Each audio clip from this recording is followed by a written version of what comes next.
and your presentation such as recommendation systems, major components of IoT, recommender systems in IoT, paradigm of recommender system, metric factorization, and so many information that you have shared, sir.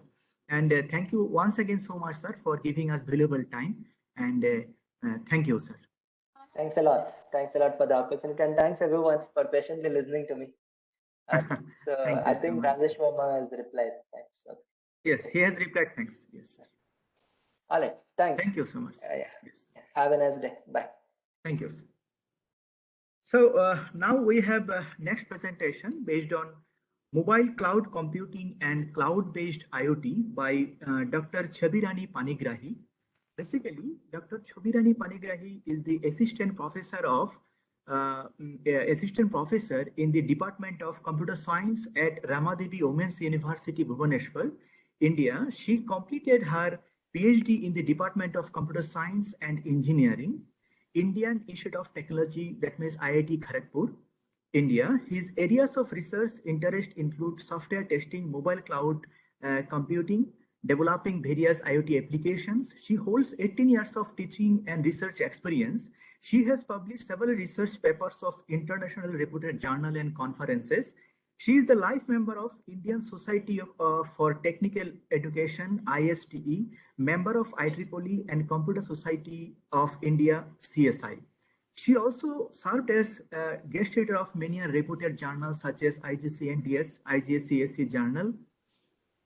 She was the organizing chair of ICSCI 2016, IEEE ANS, ICSCI 2017, ICSCI 2018-20, et al., and Omnium Engineering co-chair of IEEE ANS 2017-2018. So now I would like to invite Dr. Chabirani Panigrahi Madam to deliver your lecture. Madam, please come forward. Thank you very much, the organizer, for giving me this opportunity and for nice introduction about me. Thank you. Am I audible? Yes, you are audible, ma'am. Okay, I just share my slides. Yes, you can share your slides.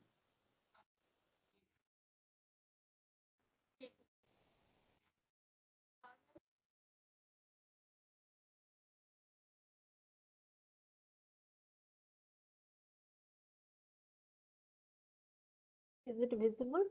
Yes, ma'am. Yes, it is visible. Okay, thank you.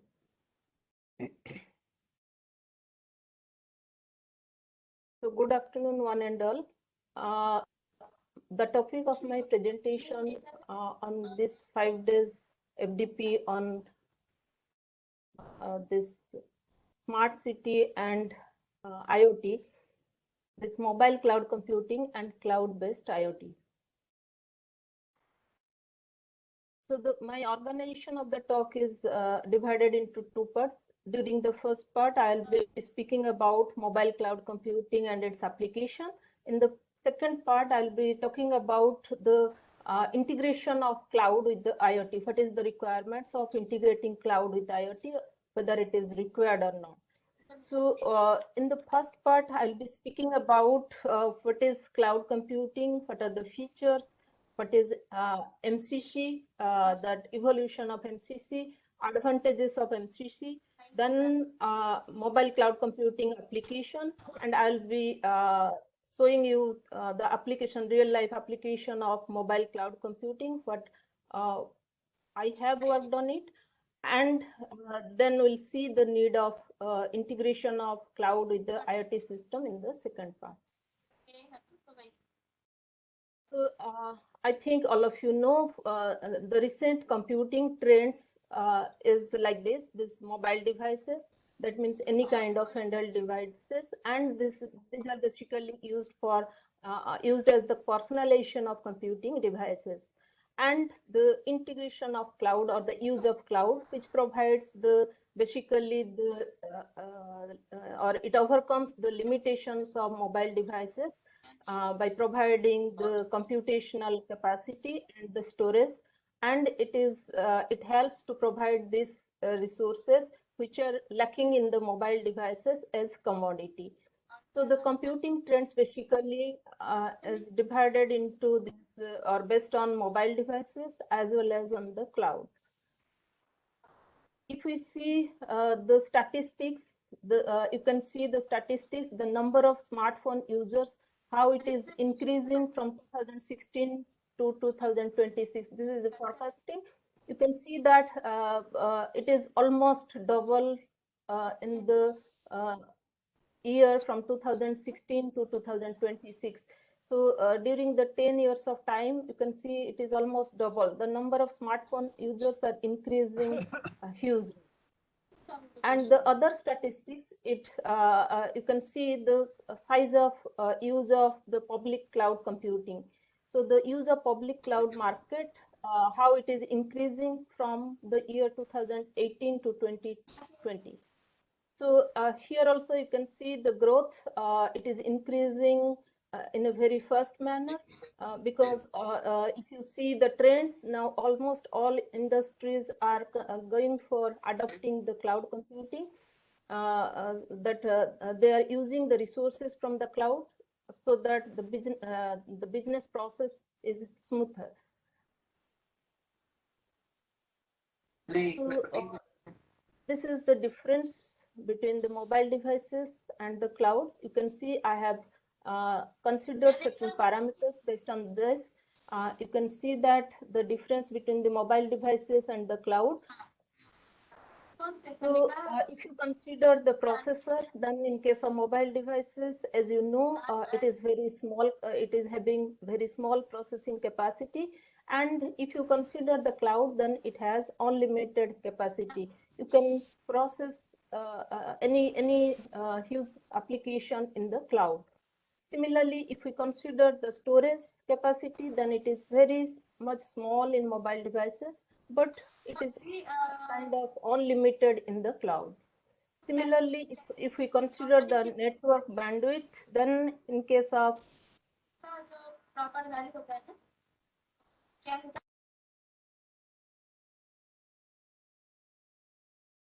am I audible?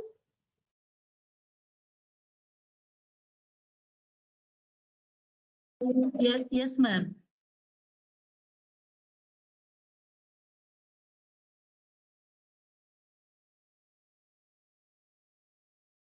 Yes, ma'am. Yeah.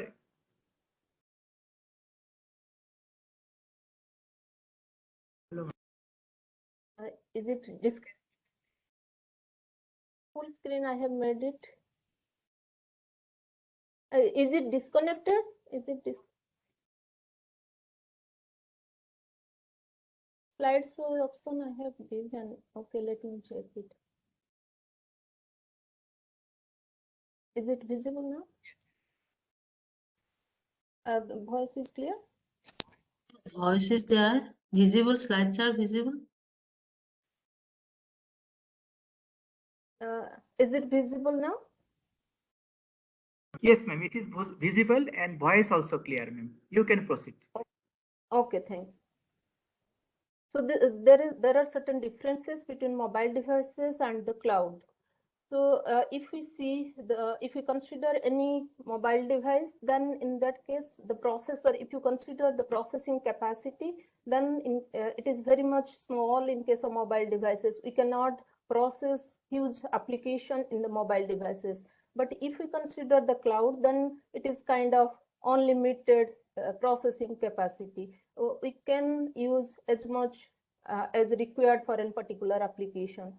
So similarly, if we consider the storage, then it is very much small in mobile devices. It has limited capacity. We cannot store much or huge data. Nowadays, almost all applications are having the big data concept. So almost all applications are generating huge amount of data, but it is very difficult to process those data in mobile devices.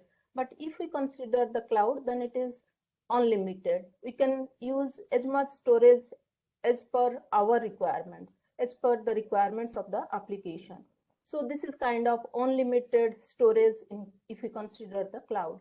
Similarly, in the network, if we consider the network bandwidth, then it is almost not constant in case of mobile devices. There may be disconnection, but if we take the bandwidth capacity from the cloud, then it is provided by certain cloud service provider, and it is almost constant. We don't have any problem of network bandwidth when suppose a company is adopting the computing facility, network facility from the cloud. Similarly, if you consider the battery power, then in case of mobile devices, it has limited battery. So it will not work for long hours. But in case of cloud, it has unlimited, we can have the unlimited battery power from the cloud. We can avail this facility from the cloud. Similarly, if we consider sensors, mobile devices, now the mobile devices are coming with a lot of sensors. But in the cloud, we don't have any sensor. If we consider the personalization of devices, then mobile device is very much personal. We can store our personal data in the mobile devices. But if we consider the cloud, then it is not personal. That means we are not sure whether it is maintaining the privacy of a user or not. We believe on the cloud service provider, but we are not 100% sure about the personalization of the data when we go for storing our personal data in the cloud. So these are some of the differences between the mobile devices and the cloud.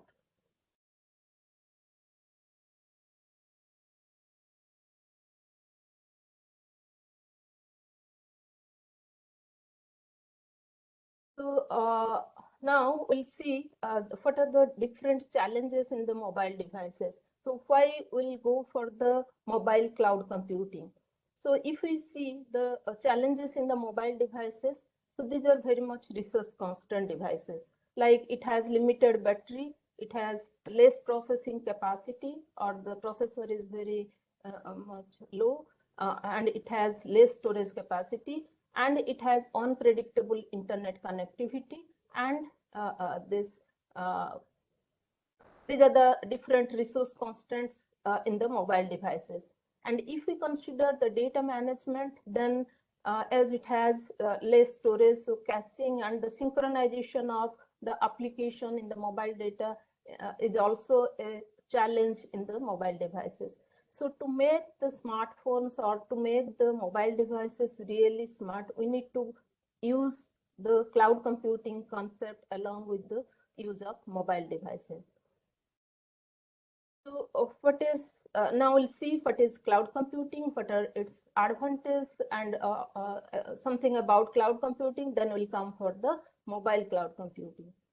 So this is the definition from the NIST. This is cloud computing is a model which enables ubiquitous, convenient, and on-demand network access to a shared pool of computing resources. So here the resources means it can be storage, it can be processing capacity, it can be network bandwidth, it can be any services, it can be any application. So the cloud computing provides the different types of services that will be that we'll see in the later slides. What are the different type of services that are provided by the cloud computing? So all these computing resources can be shared with the number of users by the help of cloud computing. So with this technology, we can have the access to those resources. These are the different resources. Those resources can be accessed as and when required, and as per the user requirements, the amount, the time, there is no limit on it. So as and when required, you can have the access to the network resources, storage resources, application, any type of service, any infrastructure. You can have access to any computing resources from the cloud. So this is the definition that is given by the NIST. And basically the cloud computing is developed based on the concept of utility computing. I think all of you know what is utility computing. Utility, you know, that that is the basic requirements, that is the basic utility. Like for, if we consider the human being, the basic needs, you know, similarly, like the basic needs, the cloud computing is based on this. Like if we are using the electricity, water. These are the basic needs for a human being. So when we use the electricity, we are paying as much we are using it. So similarly, when we go for accessing the facility from the cloud, accessing any type of resource from the cloud, then the concept is developed based on this utility computing, as per use or pay per use. That means you need to pay for it because you are using the resources from provided by certain cloud service provider. So you need to pay as per your use. You don't have to go for subscription of whether you are using it or not. You don't have to pay for it. You pay only as per the use of the resource from the cloud. So this utility computing, the cloud computing concept was developed based on this utility computing. So basically it provides on-demand computing resources. On-demand means as per the demand of the user. So when there is a demand from the user side, then it will provide the resources. You can use it, and then you can release the resources when it is not required. So that is what called the utility computing. So due to this concept, it minimizes the cost associated with accessing of those resources from the cloud, and it maximizes the efficient use of resources. So if we consider certain resources, and if you acquire it in a particular organization, if you purchase it, if you buy it, then it will have huge cost involved in it. So the infrastructure needs lots of money. So building infrastructure is very much costly as compared to accessing the resources from the cloud. So it reduces the cost associated with building the infrastructure, accessing the services, accessing the application, and it also maximizes the use of resources because the same resource can be shared to number of users. So if you have or if you build a particular infrastructure for your organization, then this infrastructure will be utilized for that particular organization only. But if you go for accessing the resources from the cloud, that can be shared to a number of users.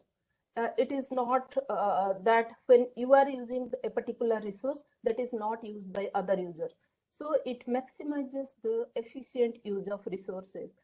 And the other advantage of utility computing is that it reduces the IT related cost because the users do not have to maintain the things. If you have an infrastructure, then at year end, then you need to maintain it. To purchase a particular software, then you need to maybe you need to again purchase it after a few years if it is like that.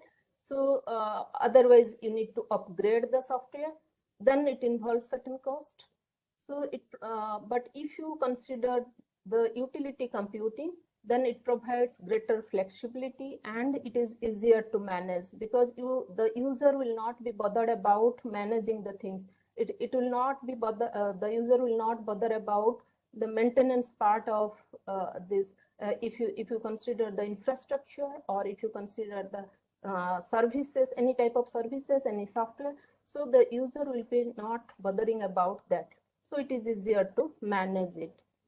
And you can have, if you have any idea about this cloud computing provided companies, then the organizations like Google, Amazon, they have established their own utility services for this computation purpose, storage, as well as application.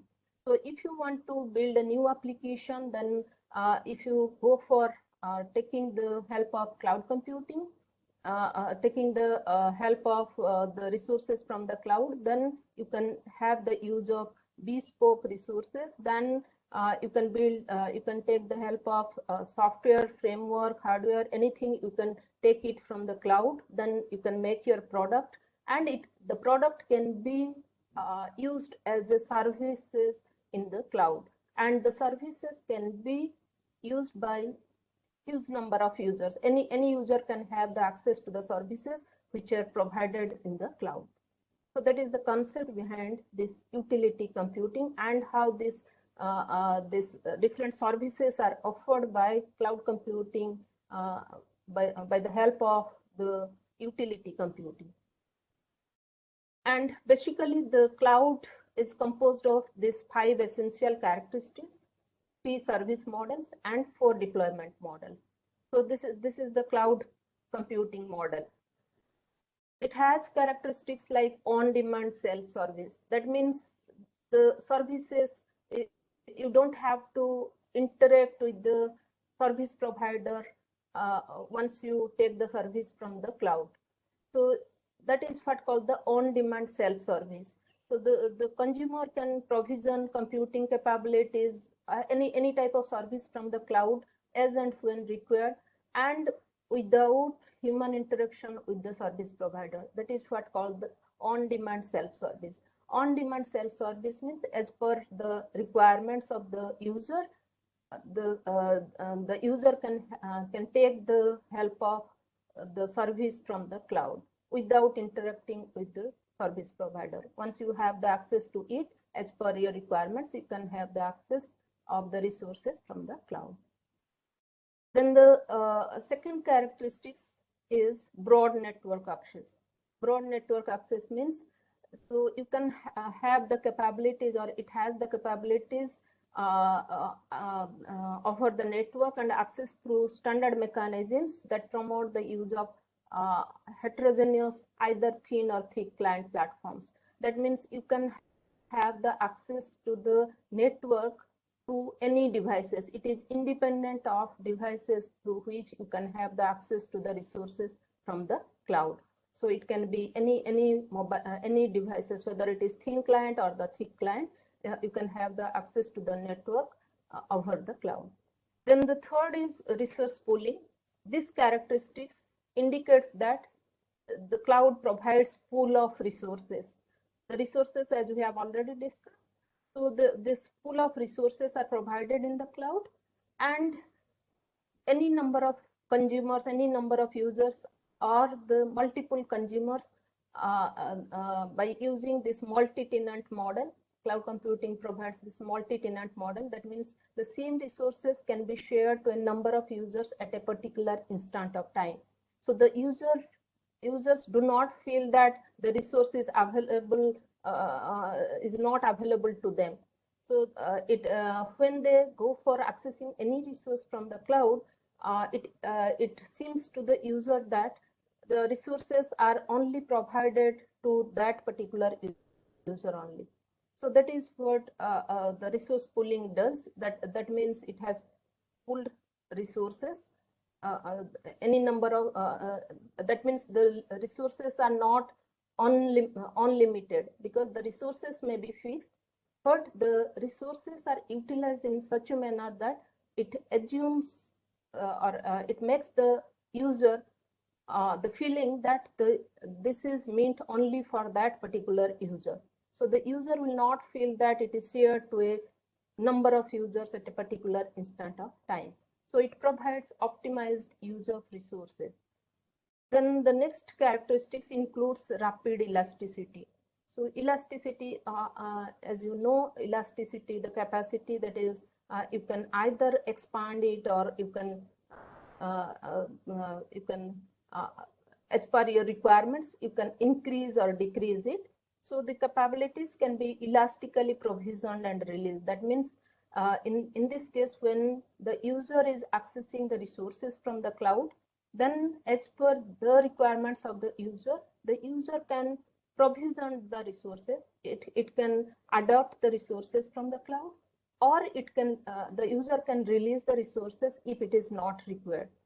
So that is what called rapid elasticity. And in most of the cases, it is done automatically. If the user is not using a particular resources, then it will be released from the user. And because it needs to be, or the cloud provides or to have the meet the demand of the number of consumers. So it is done automatically. If the cloud service provider will see that if a particular user is not using a resource for some amount of time, then the cloud service provider can provide that particular service to other users who are demanding that particular application. So that is what called the rapid elasticity. So that is as and when required, you can increase or decrease the number of resources from the cloud. And then the measured service. So it means that the resource optimization, billing, capacity, planning, etc., that can be done by the cloud. So the cloud system automatically control and optimize the resource use. It has the metering capability, because unless you meter it like electricity as per the unit it is showing, we are paying for it. Similarly, it has the metering capability to measure the services when a user is using the services from the cloud. So whatever type of resource, whatever type of service you are using from the cloud, it has the metering capability. And with some level of abstraction, it has the metering capability. And by this measured service capability or the characteristics, the resource usage can be monitored, controlled, and it can be reported, so that the transparency can be maintained by the provider as well as the consumer. Because if the transparency will not be maintained, then we are not able to we are not able to know how much we are using from the cloud and how much we are paying, then nobody will go for the cloud services. So it should be transparent for both the provider as well as the consumer about the utility of the services from the cloud. So that is what called the measured service. And these are the 5 characteristics, the important characteristics of cloud computing. Along with this, it has so many other characteristics. It includes like it lowers the cost of using the resources from the cloud. Maintenance is easy, and you can use the service as per the pay-per-use model. So these are some of the other characteristics of cloud computing, and it has also other characteristics. But this cloud computing is developed based on these 5 characteristics, that is on-demand self-service, broad network access, resource pooling, rapid elasticity, and the measured service. Is there any question from the audience? Yes, ma'am. You can proceed. Okay. Then the cloud computing is based on the service model, and basically 3 basic service models are available in the cloud. That is infrastructure as a service, platform as a service, and software as a service. So infrastructure as a service, that means it provides access to fundamental physical resources like physical machines, virtual storage, etc. You don't have to have an infrastructure at your end. You can have the access to the infrastructure to any type of machine, any type of storage you need. You can have access to it through this infrastructure as a service model. And if you want to have a certain runtime environment for application, while developing a particular application, you need to follow certain runtime environment. So this runtime environment for the application, and when you are developing the application and when you are deploying an application, so all these application tools are available in the cloud. So these are coming under platform as a service. You don't have to install a particular platform to develop a particular application. You can take the service, platform as a service from the cloud to develop your own application by using the tools which are available in the cloud at a lower cost. So if a particular runtime environment is required, then you don't have to purchase a particular runtime environment for a particular application. So because if you consider an industry, then there are a number of applications they are developing. So for each application, there may be the requirement of different runtime environment. So instead of purchasing different runtime environment, they can take the help of cloud, and they can take the service from the runtime environment service for their application development. They can develop it, and they can deploy it by using also the deployment tool if any required from the cloud. So that is what platform as a service. And the third important type of service is the software as a service. So this type of service model allows to use the software application as a service to the end users.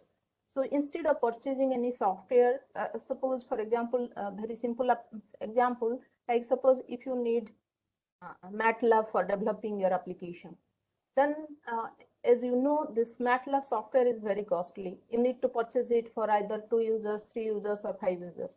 But if you take the service, take the service of this MATLAB software from the cloud, then any number of users can, in your organization or in your institute, can use it at a very low cost from the cloud. So this is a simple example of software as a service. Similarly, you can take the help of cloud for accessing any kind of software which is not free. So if it is provided by certain cloud service provider, then the end users can use the software application as a service from the user. So here in the service model, you can see all these facilities like infrastructure, platform, or software, they are provided by the cloud service provider as a type of service. So as per the use, you need to pay for it. And now the concept evolving is anything as a service. Why only this infrastructure, platform, and software? Besides this, other type of service models are also nowadays available, like the network as a service, business as a service. Different business models are available. So you can follow a particular business as a service to run your business. A particular organization can run the business by using the business as a service. The whole package may be available. You can take the help of this to run your business. So identity as a service, database as a service. Instead of installing a particular database in your server, so you can take the help of this database from the cloud, and you can store your data in the database for your application. So these are the other type of services nowadays available for the cloud. But the basic service model that are available in the cloud are IaaS, PaaS, and SaaS. So infrastructure, platform, and the software. So these are some of the popular cloud service providers. These are infrastructure as service providers like Amazon, NetMagic, Rackspace. So these are infrastructure as a service provider. Some of the infrastructure as a service provider. These are platform as a service provider. These are the organization, Google App Engine. All of you know Google. Google company. So this Google App Engine is the particular model which provides this platform as a service to the consumer. Salesforce.com, Windows Azure. So these are some of the examples of PaaS providers. And similarly, these are the examples of the software as a service providers. So these are popular cloud service provider nowadays for these 3 basic cloud service providers. And now we'll see the cloud deployment models. Basically, the cloud deployment models are categorized into 4 types. That is public cloud, private cloud, community cloud, and hybrid cloud. So as the name indicates, public cloud, so it allows to have the access to the services to the general public. So as it is public, so it is less secure as compared to the other type of deployment model. Deployment model basically defines the type of access to the cloud. As per your requirements, you can go for a particular type of cloud. So if you have a common requirements, then in that case, you can go for accessing the resources through the public cloud. But if you have if you need to have, or if you need to store certain data for a particular organization, certain data is private data, so it should not be public, then in that case, you can have the use of private cloud by the cloud service provider, so that this is accessible for a particular organization, or this private cloud can be accessible within an organization. So it allows the services and the whether it is infrastructure, platform, or software, these are all accessible within the organization. And it is more secured as naturally more secured as compared to this private public cloud.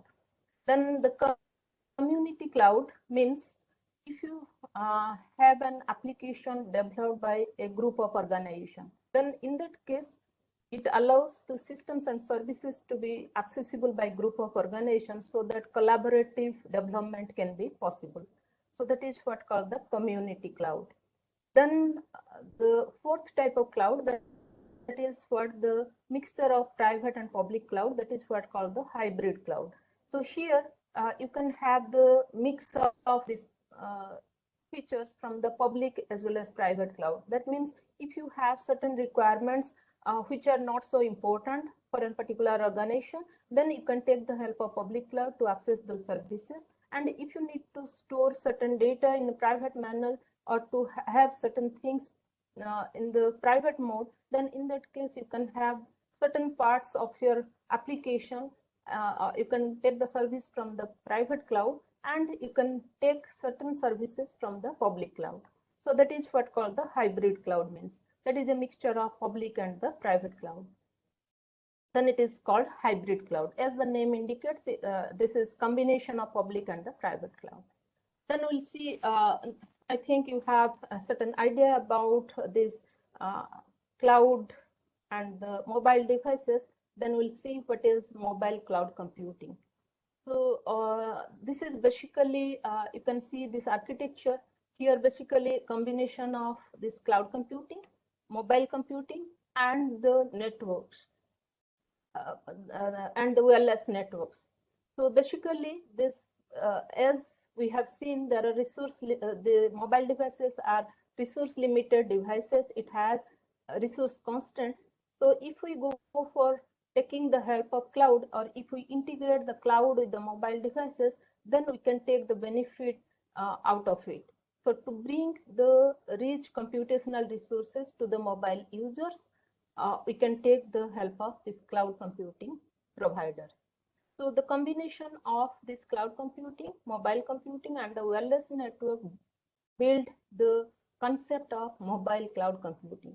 And basically the aim is to enable the execution of the application on the small or the resource constrained mobile devices with having the rich user experience. That means instead of considering the resource constraint in the mobile devices, if you can run your application in the mobile devices by taking the help of cloud services, then it is what the mobile cloud computing.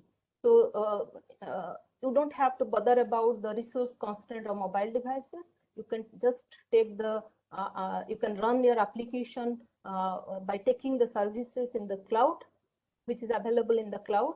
And that means you can offload your application rich or huge amount of application to the cloud, and you can execute it and you can get the result in your mobile devices.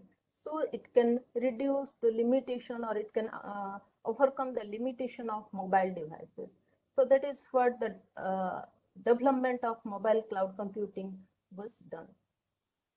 So this is what the architecture, actual architecture of mobile cloud computing. Here you can see that, am I audible? Yes, ma'am. Yes, ma'am. You are audible. Is there any question from the participants? Because I am speaking only. So, yes, madam, we can hear you. Okay, thank you. So here you can see the actual MCC architecture, where the mobile devices are connected to the mobile networks via the base station.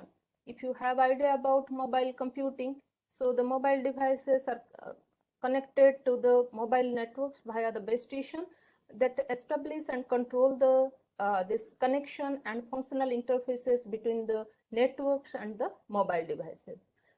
And the mobile users request, when the mobile user sends the request, and informations are transmitted to the central processor that are connected to the servers providing the mobile network services. And the subscribers requests are delivered to this. Here you can see this is the cloud, and the subscriber requests are sent to the cloud by the help of internet. So in between this cloud and the mobile devices, or you can say this mobile networks, the in between requirements is the internet, which is provided by the different internet service providers. So in the cloud, there is cloud controller. So this cloud controller process the request which are sent to the cloud through the mobile network.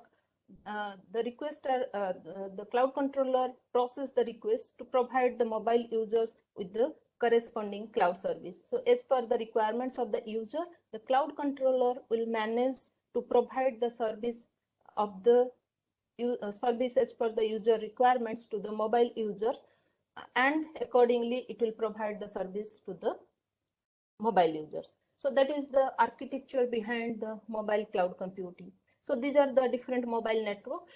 The mobile users, the cursor is visible. The mobile users are connected to the mobile network through the base station. Then the requests are sent to the cloud controller in the cloud. There may be different types of cloud: private cloud, public cloud, hybrid cloud. As we have seen, there are different cloud service providers. There are different types of cloud models. So through the mobile network, by using the internet, it is connected to the particular cloud. Then the cloud controller will manage the request, and it will send services to the users. Then why the requirements of the mobile cloud computing? So as you have seen, there are limitations of mobile devices, and we need to overcome those limitations. So we need to perform this computational intensive job which is there in our mobile devices. We need to run it. We need to have a requirements of huge amount of storage in our mobile devices. So for those demanding application on a mobile, we can take the help of this cloud to overcome those limitations. So these limitations are maintained by the cloud computing, cloud computing offers this advantage to the users to have the access to the different types of services in terms of infrastructure, platform, or software at a very low cost and in an on-demand elastic fashion. So that is the beauty behind the cloud computing model. So here, the mobile cloud computing provides the mobile users with the storage and the processing services from the cloud. So as if when you are playing a game in your mobile devices, you can play it very easily, although it has very limited storage as well as the battery power. So when you are playing any game in your mobile, then in that case you don't feel that your battery is running out of it, and there is no storage, the required amount of storage for running that particular game. But you can play any game in your mobile device very easily. So that is due to the help of this cloud computing. So basically, this resources which are provided by the cloud, resource intensive computing, all resource intensive computing can be performed in the cloud. So this mobile cloud computing, the mobile devices along with the cloud computing facility is called the mobile cloud computing. So these are certain advantages of mobile cloud computing that we have already discussed. It extends the battery lifetime, which is the limitation in the mobile devices. Then it improves the data storage capacity and processing power. I'm not reading these things because this heading is sufficient, and we have already discussed about it. These are the limitations of mobile devices, and with the help of cloud, we can extend the battery lifetime of the mobile devices, and this can be done obviously by offloading the large computation and complex processing tasks to the resourceful machines in the cloud. So here, the mobile you need to offload the application from your mobile device to the resourceful machine or the servers in the cloud, or the virtual machine, you can say VM, in the cloud. And the remote application execution can definitely save the energy of the mobile devices. So by sending the resource-rich application into the cloud, that is what called the task migration and remote processing, because the processing is done in a remote machine. And with the help of this facility from the cloud, the mobile devices can run any application, or it can improve the battery lifetime of the mobile device. Then the second is improving the data storage capacity and processing power. So MCC users, or it enables the mobile users to store the data on the cloud. Instead of storing the huge data on the mobile devices, it can store the data on the cloud. So it reduces the running cost of computation intensive application, and mobile applications are not constrained by the storage capacity as well as the processing power requirements of the mobile devices. And the other advantage of mobile cloud computing includes dynamic provisioning. Dynamic provisioning means as and when dynamic, as you know, the dynamic environment that as per your requirements at the time of need of any resource from the cloud, you can, that is what also the on-demand provisioning of resources.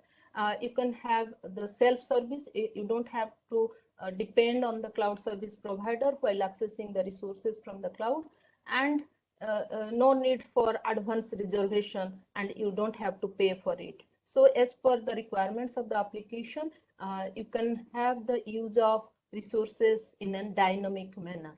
So that is what called dynamic provisioning of resources, and that can be provided only when your mobile device is connected to the cloud.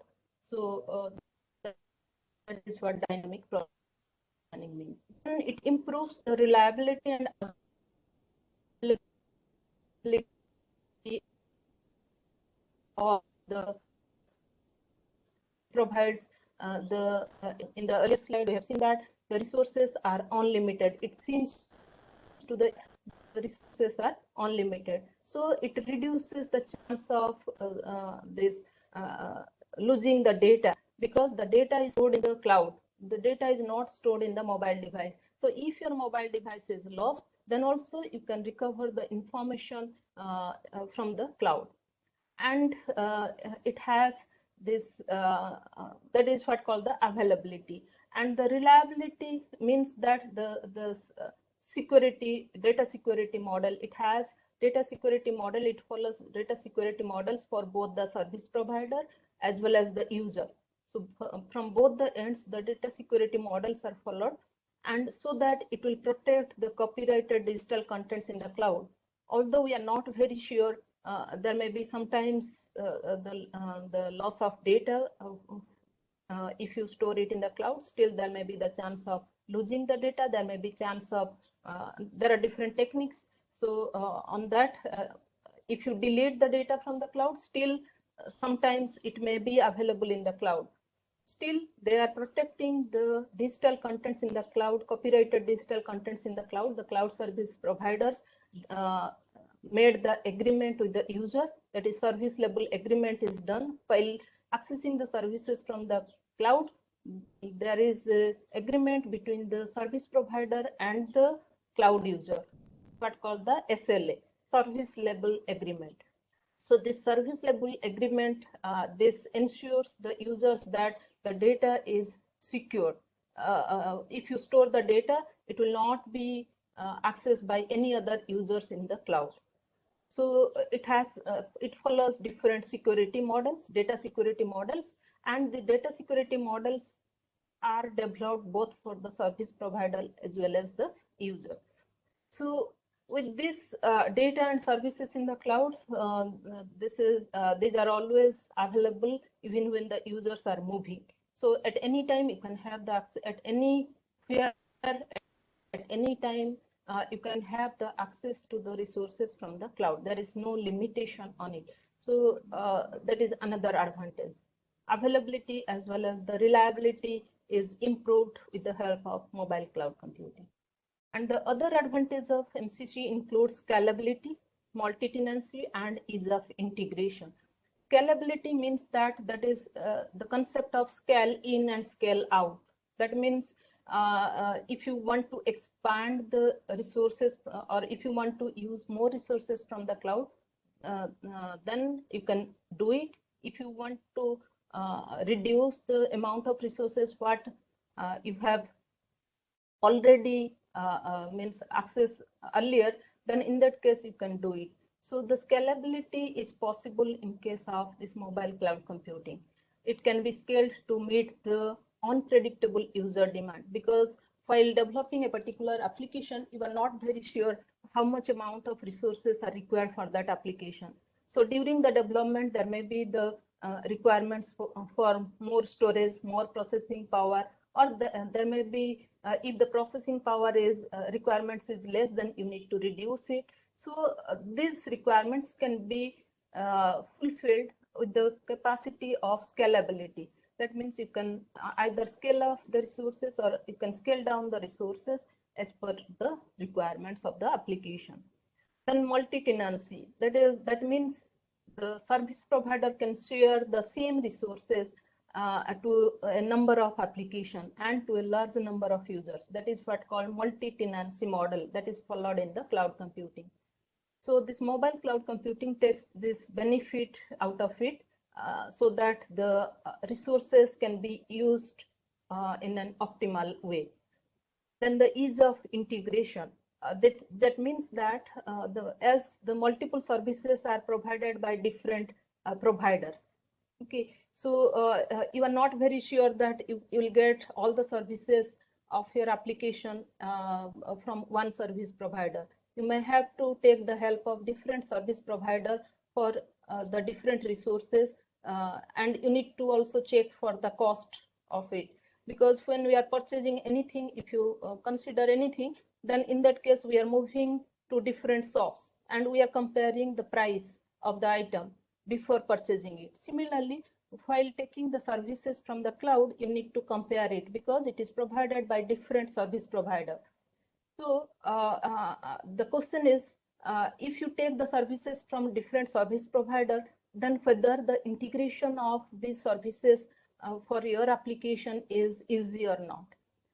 Whether it is easy to integrate the different services provided by different service provider or not, because that is the requirements for your application. And you need to check for the price or the cost involved in it.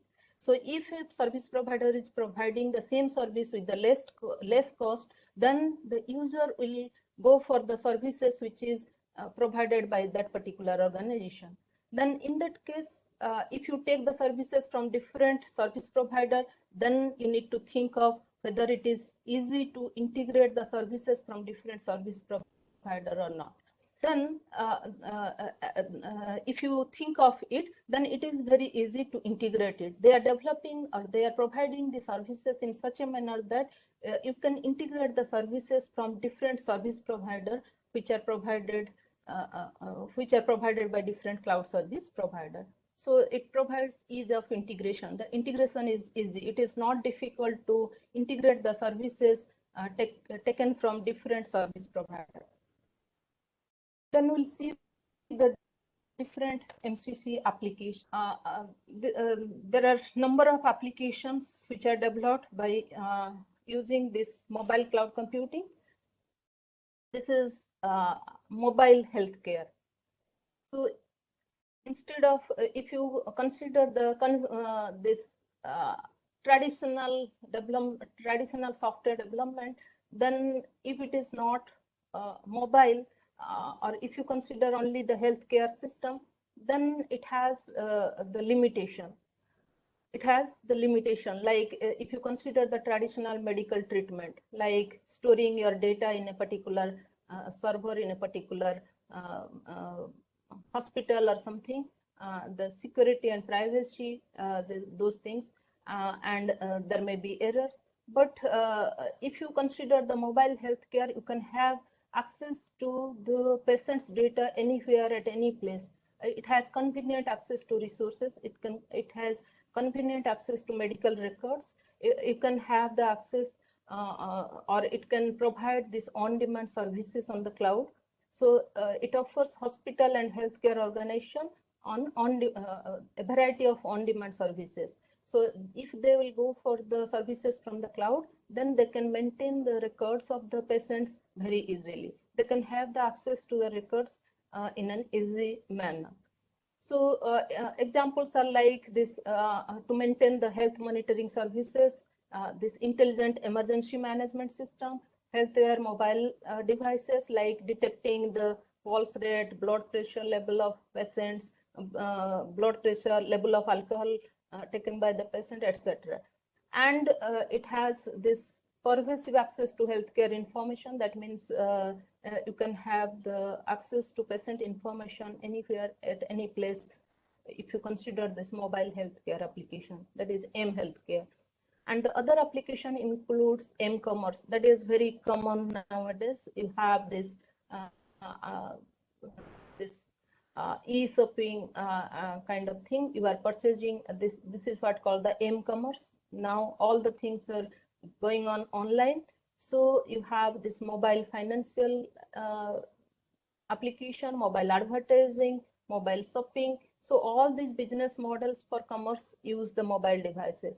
So this mCommerce application face challenges like there may be the having low bandwidth, high complexity of devices, security model. So if you consider the mCommerce, that mobile commerce, with the help of this, if you take the help of this cloud computing facility, then it will be easy to have the access for the application, easy access of resources for the application, and integrated with the cloud can do the things. Similarly, the other application includes mobile learning. If you consider the traditional m-learning, mobile learning, then it has limitations like high cost of devices network, low transmission rate, there may be limited educational resources. But if you take the mobile learning application from the cloud, then it can have unlimited educational resources. It can have, or it enhance the communication quality between the students and the teachers, and it can have the accessing remote learning resources, and it provides like natural environment for collaborative learning. So that is what m-learning. Similarly, mobile gaming, whatever I said earlier, this mobile gaming, this is having high potential market nowadays, and it is generating huge revenues for the service providers. And here basically, while using this mobile gaming, here the particular game is offloaded, or the game engine is offloaded to the cloud, okay, and it runs on the cloud. And this offloading can save the energy, and it increase the game playing time for the user who is playing the particular game in their mobile device. So this is what called the mobile gaming. And the other assistive technologies are developed based on this mobile cloud computing concept, that is pedestrian crossing guide for the blind, because if a blind person is crossing a particular road, then it can guide the blind for crossing the road, and mobile currency reader for the blind, lecture transcription for hearing impaired students. These are some of the assistive technologies that are developed with the help of the mobile cloud computing. And the other applications, like you must have used the different application for sharing photos and videos, this voice-based application, keyboard-based application, the smart home systems, whatever you are saying, this IoT system, this any object can be connected to the internet, and you can make your make anything or any object as smart object, and for this you need this you can take the help of this cloud computing. So although it has number of benefits that we have seen when we are using the mobile devices with the cloud, still there are certain challenges, because you need to take, or you need to consider the challenges in the cloud as well as challenges which are there in the cloud. So, and as well as in the mobile computing. And it has challenges like this mobile computation offloading. Here, you need to decide which things you need to offload it to the cloud. That is what called the computation offloading. So only offloading is not sufficient. It can be done on static environment. It can be either static offloading or dynamic offloading.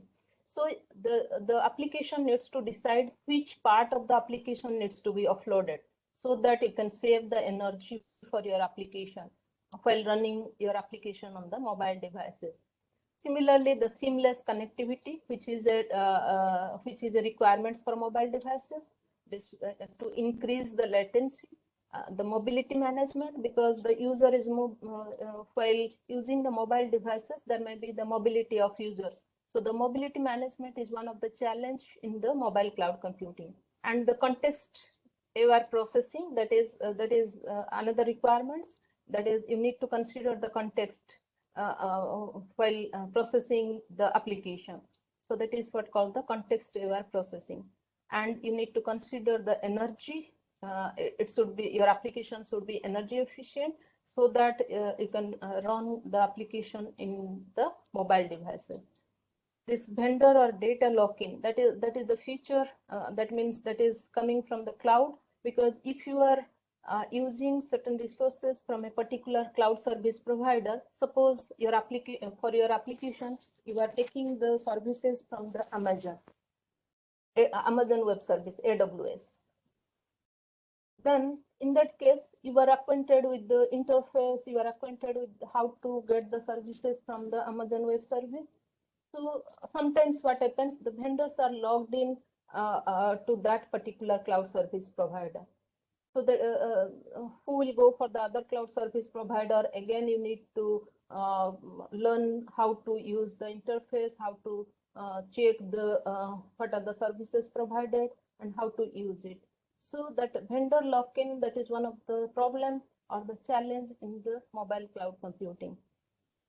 If you consider, if you are using certain suppose soap or something, then in that case you are using a particular thing because particular brand, because you have the belief that this is good.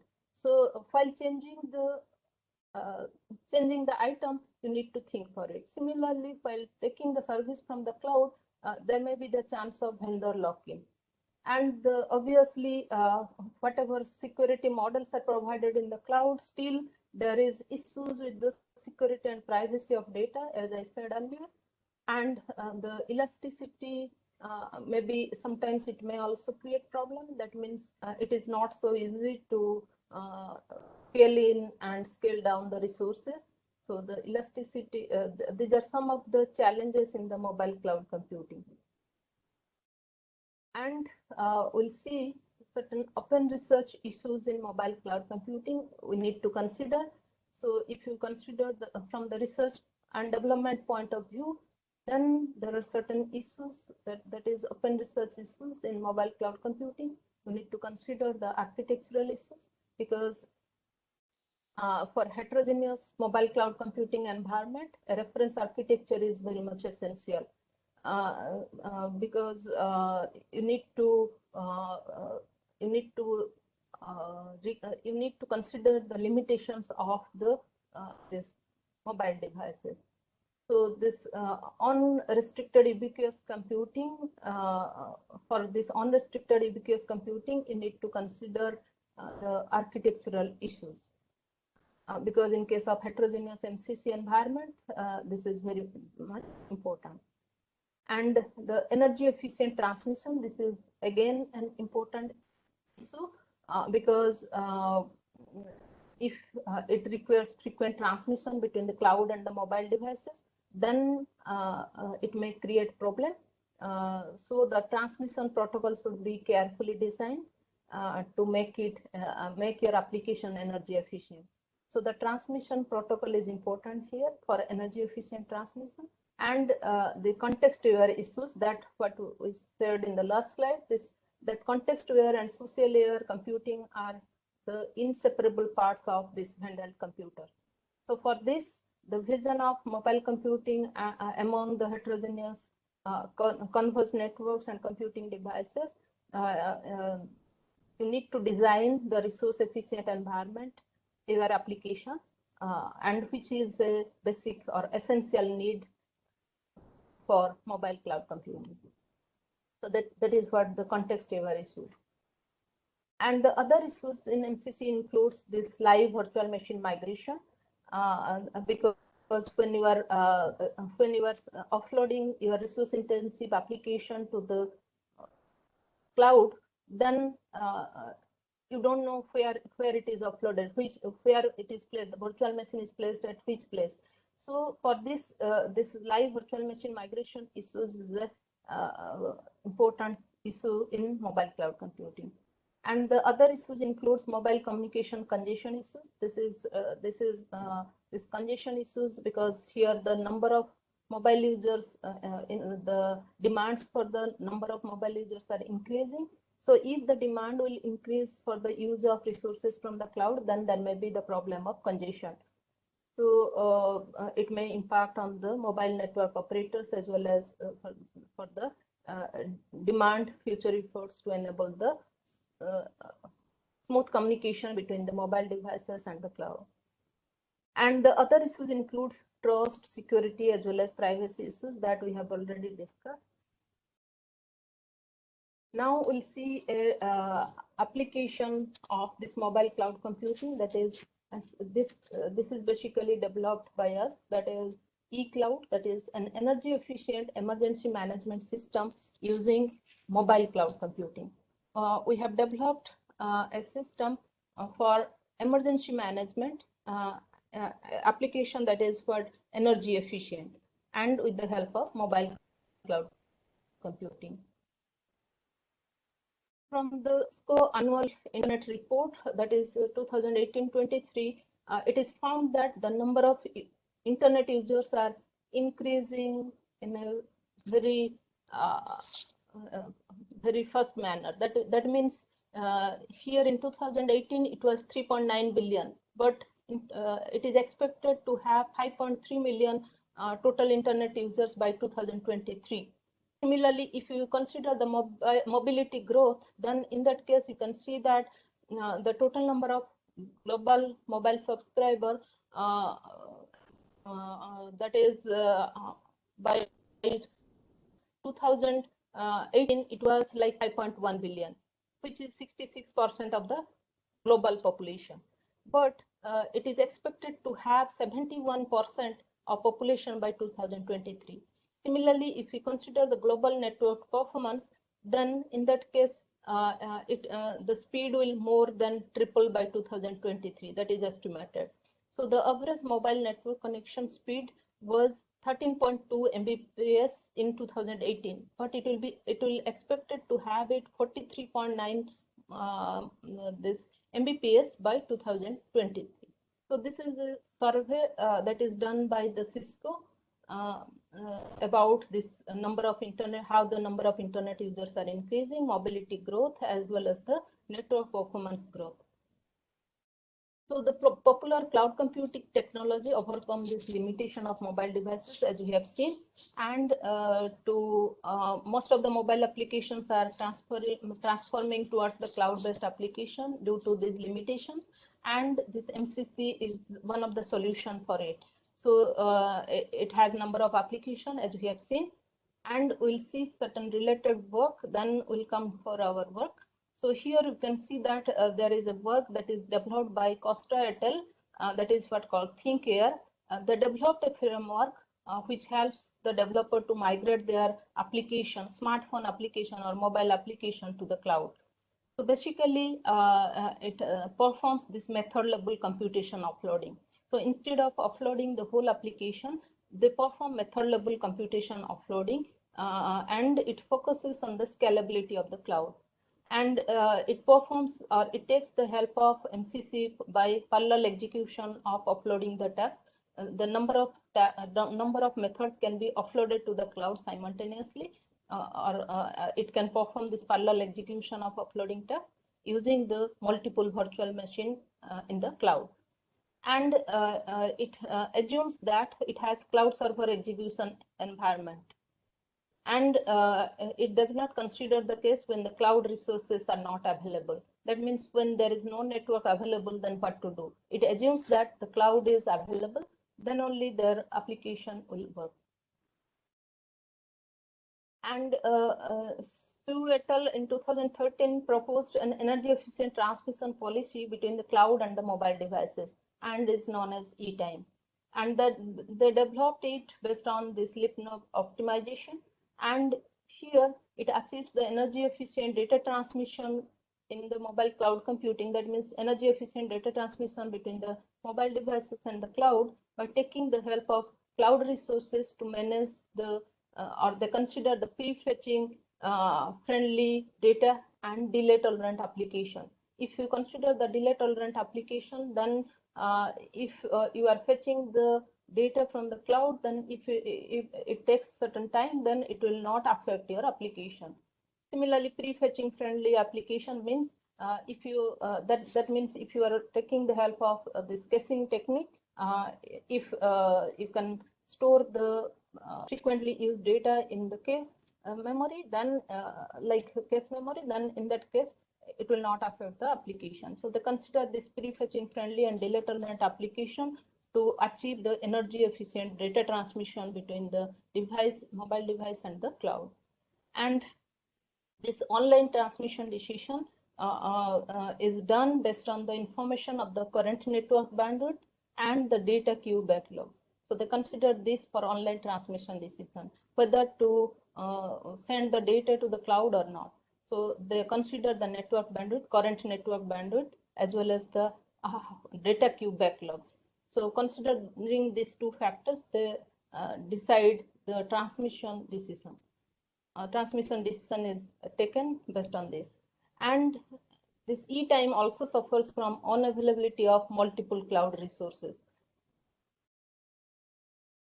And this Mitra et al., here you can see this is an emergency situation during the urban fire, and they developed, Mitra et al. Developed a mobility management system known as M2 C2 for emergency management using mobile cloud computing.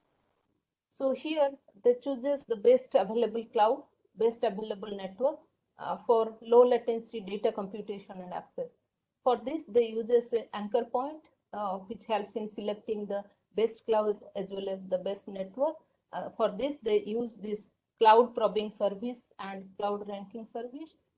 And here it suffers from intermittent connectivity. That means if the network is not available, then their system will not work. So the motivation behind our work is that we propose an efficient data transmission between the technique for data transmission between mobile devices and cloud, which however, this is highly unreliable and unpredictable due to the factors like instability, intermittent connectivity of network, fluctuation of communication bandwidth, and user mobility. So by considering these problems, if you consider the emergency situation, then it becomes very difficult, or it is more challenging than the other application. So you need to consider these factors during the emergency situation. If the communication if the connectivity is not available, then what to do? Because this is one of the important aspect in the mobile cloud computing. So to solve these problems, we proposed different approaches. I have considered only two here. That is an energy efficient transmission policy between the mobile devices and cloud during the emergency condition, named it as G-Cloud. And another is an energy efficient emergency management system, which works without network connectivity of mobile devices by supporting wireless mesh networking technology. Because we have seen in the literature, the systems are developed which where they do not consider the if the network availability is not there. So we have developed these techniques to overcome the problems or to have energy efficient transmission policy, as well as the system which can be used for emergency management without network connectivity. First, we'll see the e-cloud, an efficient transmission policy for mobile cloud computing in emergency areas. how much time is left? Really, I think I'm slow. Yes, ma'am. Time is there. Time is there. Yes, yes. So here in the eCloud, each mobile device can upload its application to the local cloud. Here you can, in the next slide, we'll see the figure. So the command station is there. So it can handle the local cloud as well as the mobile devices in case of any emergency. If any emergency occurs, then in case of handoff mechanism, it can connect to different types of networks or you can connect to the local cloud by different network like Wi-Fi, 3G or any other network which is available. And the advantage is that mobile devices can connect to several access points simultaneously before initializing the handoff mechanism. And it can also maintain the failure and repair state for reducing the intermittent connectivity. If the connectivity failure occurs, then it can use this failure repair state for reducing this issue. So here you can see that this is our eCloud, where mobile devices can connect to different types of it can connect to local cloud through different types of networks. Either it can be Wi-Fi, 3G, this, and it can also connect to different types of cloud. Not only to the local cloud, it can also connect to the public cloud, like the cloud which is provided by different vendors like Google, Amazon, Windows Azure, like this. So here, each mobile device select its best cloud by this cloud probing service and cloud ranking service. That is, these are the services already developed by Mitra Airtel, what we have seen earlier. So we have used the same services to select the best cloud and to select the cloud, that is cloud probing service, because there may be number of different types of clouds are available. So which one is available that can be selected through cloud probing service, and we can select the best cloud by using the cloud ranking service. So this is done by taking the different parameters. The services are already available. We have just used it in our application, and the network probing service is also maintained, and it calculates the relative network load for choosing the best available network, because that is also important. Without network, you cannot connect to the cloud. So if you want to reduce the latency, you need to use the best network available. And this is calculated, or this is selected, best network is selected based on the relative network load. And the anchor point that is used to have or to run these services, that cloud probing service and cloud ranking service. Here you can see in between the mobile devices and the cloud, you can have this anchor point which runs these services like cloud probing service, CPS and CRS. To probe that means whether the local cloud is available or the public cloud, and choose the best cloud for the mobile devices. And then mobile devices can offload the application to the cloud. Once the particular cloud is selected, then the mobile device can offload the application to the cloud. Then we have also considered the mobility management in the eCloud, because mobility is one of the important feature in case of any mobile device. If you are considering the mobile device, then the user may roam around, so the mobility management needs to be considered. So here in eCloud, each mobile device sends the data request to the local cloud, and during the transmission there may be the failure. So for this, you can see here in the diagram, there is a failure repair state. So this needs to be maintained, then only it can have the, it can send the request to the local cloud. So if the mobile devices do not have the access to the data from the current local cloud, then where the mobile device is in the range of another local cloud, then it can send the request to the current local cloud for accessing the data from the previous local cloud. So that is the technique that we have considered, and the mobile devices then access this data from the current local cloud which is available, And during the transmission from one place to another, if there are no local clouds present in the range, then the mobile device can connect to the public cloud. So that is also possible. So whichever is available, it can connect to it. So the energy efficient transmission between the cloud and the mobile devices can be done. So for mobility management, we have considered this. It can connect, it can transmit the data either to the local cloud or the public cloud, because during the mobility, the user may not be, the local cloud may not be available to the mobile device. If it is near to the public cloud or if it is easily accessible, then it can send the request to the public cloud. For implementing the approach, we have used the Android operating system, and this Android x86 was installed on Intel i3 laptop, and Samsung 1997 was used for deploying the application.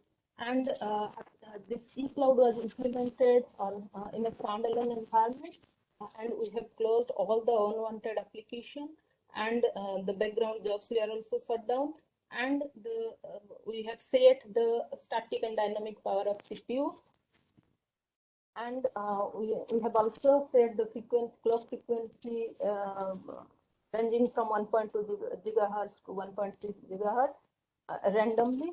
And for local cloud, we have used this Dell i3 computer, and which is having the 8 GB RAM, and for public cloud, we have used Dell i7 computer, and having the RAM capacity of 16 GB and 2.8 gigahertz processor. So this is our experimental setup to implement eCloud, and this is the result. Here you can see the first diagram shows the energy consumption, total energy consumption of eCloud under different workloads. So the x-axis represents the workloads, and we have compared our approach with two baselines, that is ThinkAir and the eTime, that we have discussed in the related work section. Here we can see that the energy consumption, the star, that is your eCloud. So that is our approach, the last one. And here you can see that we have seen that increasing the workload, we have seen that the energy consumption by eCloud is less as compared to two baselines approaches, that is ThinkAir and eTime. Similarly, the second diagram here, you can see we have considered the energy consumption for downloading the 15 MB application. That we have done it for eCloud as well as for ThinkAir and the eTime.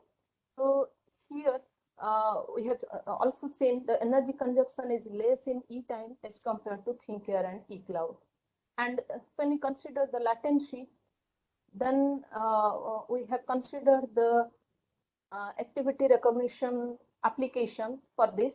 To consider the latency, we have run this activity recognition application on the local cloud for both Wi-Fi and 3G, and we have seen that it is less for Wi-Fi as compared to 3G. So these are the results of eCloud. We have compared this with the baseline approaches like ThinkAir and eTime, and we found that our approach is consuming less energy as compared to the existing approaches. So we have developed this energy efficient transmission policy for mobile cloud computing for any emergency application. And here in the eCloud, we considered choosing the best cloud for the mobile devices, mobile nodes, and it can have simultaneous access to different access points. And for this, we have used MIP, multi-homed MIP, and it supports the mobility of users. Then the next work, that is for, is there any query on the first work?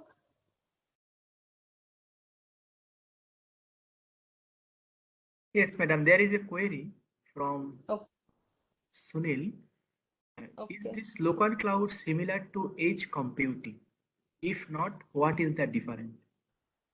Actually, this local computing, this is very similar to edge computing, because the local cloud is like the computing done locally. Okay, so if you are considering the public cloud and the local cloud, this local cloud is having low latency always as compared to public cloud. So it is similar to edge computing. If we consider, if the local cloud is not available, then we can go for the public cloud. Is it clear? Thank you, madam. Is it clear who has asked the question? He has not replied yet, ma'am. Okay, I will let you know, ma'am, if any reply I have received. Please proceed, ma'am. Okay. Then the second is the application. This is also an energy efficient emergency management system named as E3M that is developed using the mobile cloud computing concept. So here we have considered an emergency management system E3M when the target device is in the range of source device. So here basically we consider the case when the no network is available. So here this is the situation. You can see this is the source and this is the target, and there is communication between the source and target. Then in that case it is not a problem. So it supports you can communicate if there is an emergency. You can communicate the source device to the target device, then you can manage the emergency situation. But if you consider the case when the source device is not in the range of target, then in that case it will be a problem. So for this, we propose this energy efficient emergency management system which supports peer-to-peer communication between the devices. If there is no network available, then it can connect to the device which is near to that or which is available in the range. So during an emergency situation, or if you consider any emergency scenario, then it is very difficult to collect the data from the mobile devices. Because if there is no network connectivity, then you cannot reach to the users who are there in the particular situation or particular emergency condition situation. So if the target device is not available in the range of source device, then in that case the available device, what it will do in case of E3M is they form the coalition among each other. That means they can communicate with each other among them so that they can reach to the target device. So that is the technique that is used in E3M. So here the source mobile device which wants to send data to the target mobile device can connect directly either the Wi-Fi or 3G, and this process is continued until the selected device does not come up with any suitable network to send the data to the cloud. So they form the coalition among each other. Then if a mobile device founds a particular that means if it is near to the cloud, or if it can be able to connect to the cloud, or it finds a suitable network, then it can send the data to the cloud. So here you can see this is your source device and this is the target device. If the communication is not possible, if the public cloud is also not available, then what it will do is the source device can make this this peer-to-peer communication technique. They can use it to form this coalition set. That means it can select the device which is near to it. Then again, this device can connect to the other device which is near to it, like this. And if it finds this will continue until it finds a device which is near to the, or which can communicate to the cloud. If the device is found which can communicate to the cloud, then the communication between the source and the target is possible. So during the data communication between the cloud and the mobile device can offload some of the tasks to the cloud to become energy efficient. So the case we consider energy efficient emergency management system from that point of view. So if we offload the tasks to the cloud, then it becomes energy efficient. And it supports this peer-to-peer communication. So E3M was developed based on this. And the earlier work in the literature, we have seen that when there is no network available, then the system will not work. But here E3M can work when there is no network, no suitable network found for data communication. So the experimental setup, again, here we consider this same environment, but here we have for public cloud, we have taken this Amazon EC2 instance as the public cloud. For making the experimental setup, we have used the public cloud as this T2.micro instance of Amazon EC2. We have taken the help of this to make it as a public cloud, and the instance was created from this region, and here the server was automatically connected to our laptop using this SSH key pair.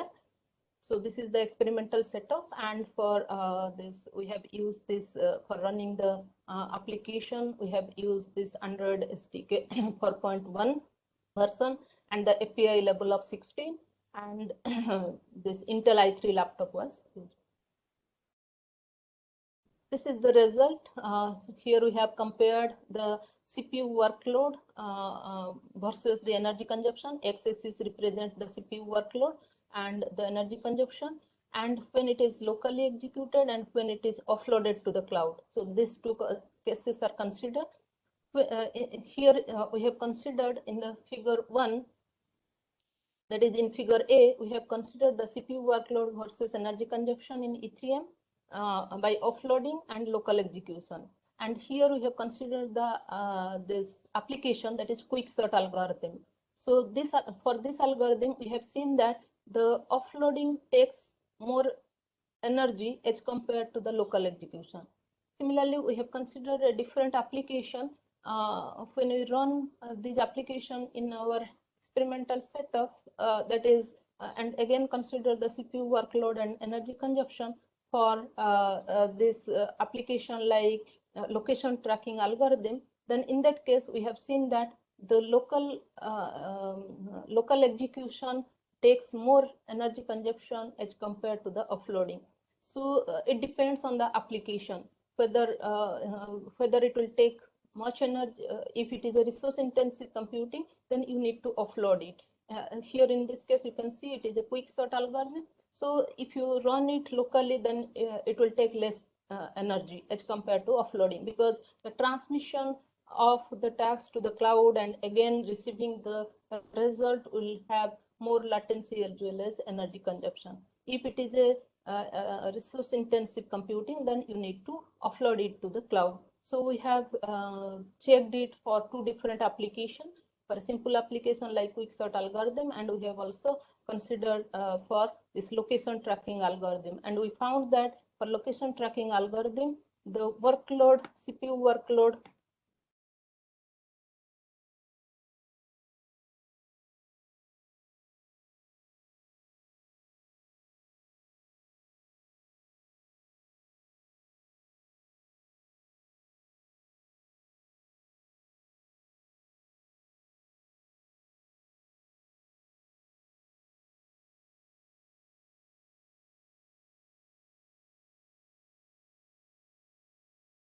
is it audible? Yes, ma'am, it is audible. Okay.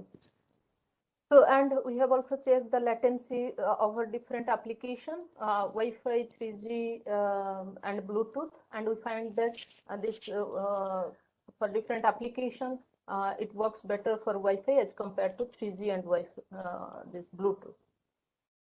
And this is the result for when no network available, and this is the receiving time and the target device in the x-axis, and this is for E3M, and we compared it with the M2C2 that is proposed by Mitra et al.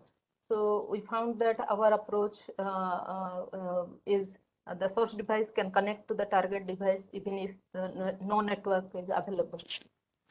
I think we are running out of time, so I need to quickly close it. So part 2 that I'll be covering, this is very less part, that is cloud-based IoT. So here IoT, all of you know what is Internet of Things, that is connecting physical objects through the internet, and these are the different components of IoT and the relation with cloud computing. So how the IoT is related with cloud computing. It has different components like things or devices, we can say. These are inbuilt with sensors, actuators, and sensors are used for collecting the data from the environment, and actuators perform the action. And you have gateway, that is the sensors give the data to the gateway, and some kind of processing of data can be done in the gateway. And basically it maintains the security of for the network and for transmitting the data. Then it has the component of cloud. So for IoT application, cloud is a requirement. The data after being collected is uploaded to the cloud, because it is available, it is always available, and you have huge amount of data. So it is not possible to run your application in the local server. So if you go for the cloud, then your application will have low latency. And it has the part of analytics, because you have cloud processing. So the proper analysis of data is required. If it is big data, then you need to have proper analysis of data, because you don't need the whole data. So for this, there are different machine learning techniques can be applied to have meaningful information out of the data which are received in which are stored in the cloud. And you have user interface, that is for the end user application, through which you can monitor the data, you can control the data over the cloud. So these are the different components of IoT and the relation with the cloud computing. So now, can you tell me, is the cloud necessary for IoT application? Anybody?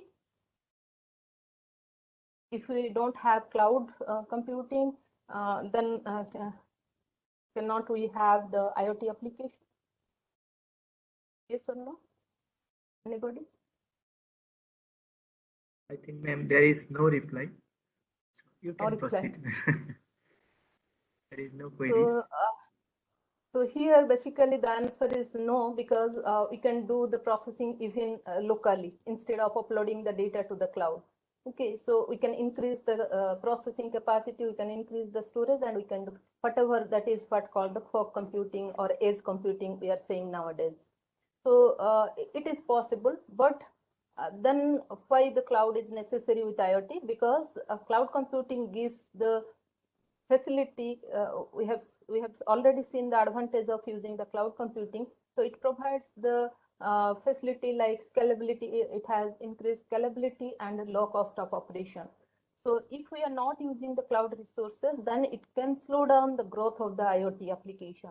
So that's what the cloud computing is a requirement for any IoT application. Because if you use the cloud, then it decreases the cost of setting up of new infrastructure. You don't have to have an infrastructure specifically for your application.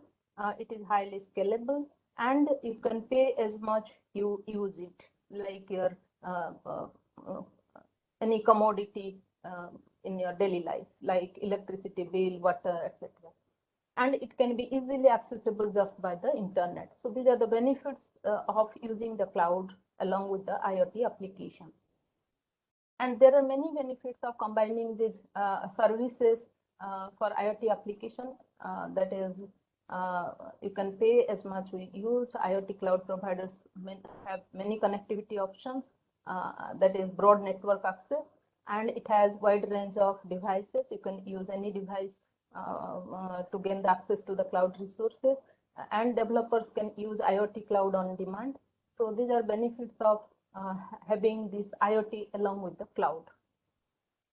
And there are certain challenges in IoT also, that if you are having an IoT application, it has the challenges like security of your application, and the privacy, the standards, because there are no proper standards and documentation regarding the best practices of this IoT application. And the lack of regulation, that means the legal issues which involve this cross-border data flow, data retention, data destruction policies. So there are, this is also the challenges in IoT. And the other challenge includes the development, that it should be expanded and implemented to even developing and underdeveloped countries instead of only the developed countries. So these are certain challenges in IoT application. So these are some of the key references followed. I'm ending with this. Yes, Participants, if have So, any dear participants, has there any queries from your side?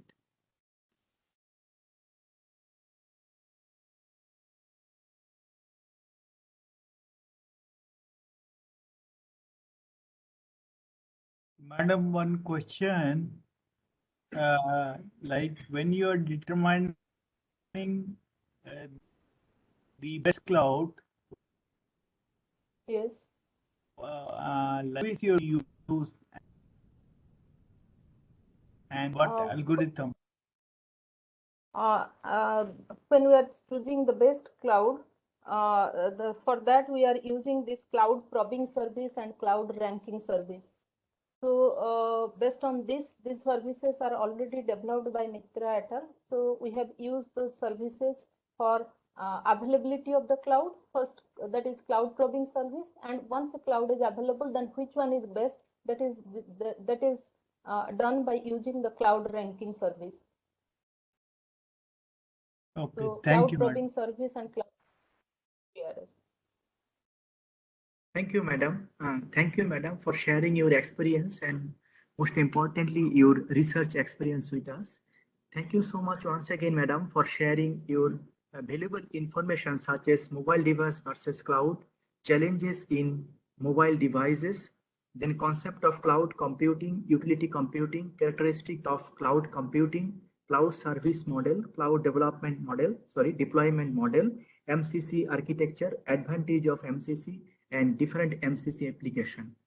Once again, thank you so much from the bottom of my heart, madam, and thank you. Thank you.